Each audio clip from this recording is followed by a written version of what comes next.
embers embrace, cacti, the frost of laws. The world lay cloaked in a heavy quilt of winter's first snow. The icy breath of the morning whisper across the barren fields. Frost clung to the hedgerows like delicate lace. The sky a muted gray canvas awaiting the brush of dawn. A reverent hush fell over the land, only the crunch of boots on newly fallen snow, breaking the silence. Father Michael stood alone on the roadside, his gaze fixed upon the church that had been the heart of the village, a beacon now shadowed by flames that devoured its wooden skeleton.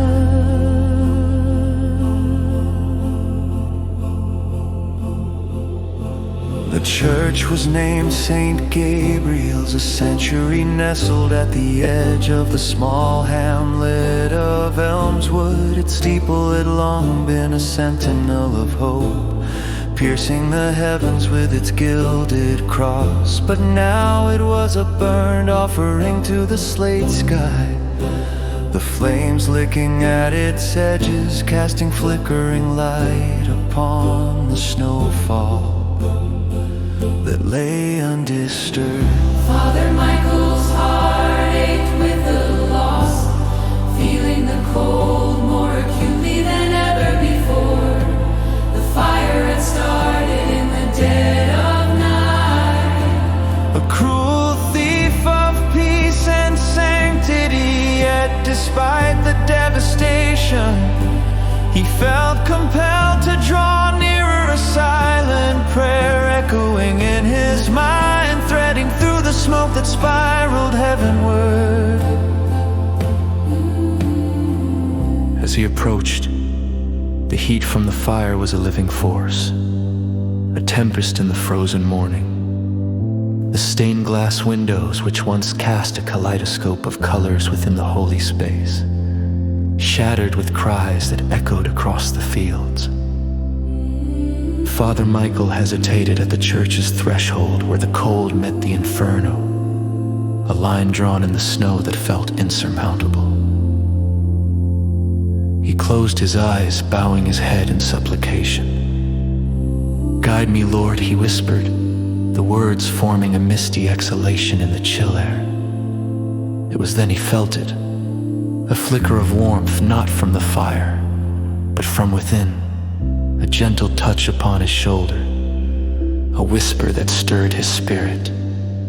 This was no ordinary blaze, it was a test, a crucible from which the village's faith might emerge renewed and unbroken.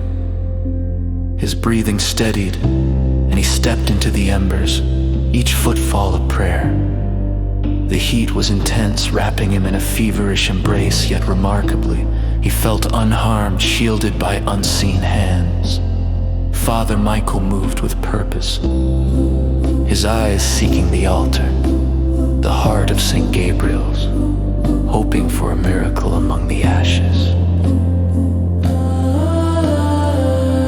The destruction was almost complete, yet amidst the chaos within the church, something extraordinary caught his eye. A remnant of the crucifix still anchored above the altar, its scorched wood a testament to resilience. The figure of Christ, though charred, maintained an expression of eternal serenity. This was the ember he had been led to, a symbol of unwavering faith amid the ruin. His hands trembled as he approached, for the relic was half buried in rubble. As he reached out, a warmth flowed through him, not the searing heat of the destruction, but a divine glow that suffused his very being. Father Michael felt it alive within him, a spirit of hope, a grace that transcended the physical. Gently, with infinite care, he lifted the remnant from its tomb of cinders. The image of Christ in his hand seemed to radiate, casting an ethereal light that banished the shadows clinging to the corners of the fallen sanctuary. In that moment, the snow ceased its descent. The wind stilled, and a single sunbeam pierced the clouds, illuminating the scene in a golden halo that filled the space with a majestic silence. The dawn of renewal. Emerging from the smoldering sanctuary, Father Michael stood at the threshold once more. The warmth of the crucifix a steady presence against his chest. The villagers gathered nearby, their faces a tapestry of sorrow and disbelief, watched as their shepherd carried forth a symbol of their shared faith untouched by the fire's rage. A serene calm spread through him as he held the cross aloft, its charred surface glistening with the dawn's first light. An awe-filled hush fell over the onlookers, their hearts lifting as if tethered to the sunbeam that bathed them all.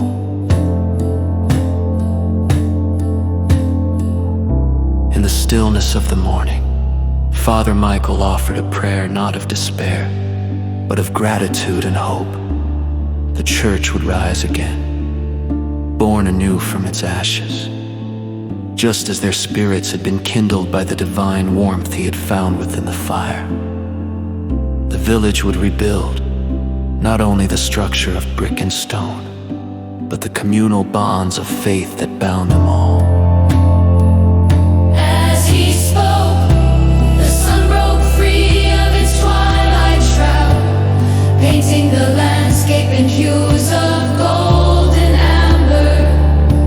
The frost retreating into memory, the village blanketed in the promise of a new day, breathed life anew. This was the essence of morning prayer, a renewal, a rekindling of the soul, a reminder that even in the darkest hour,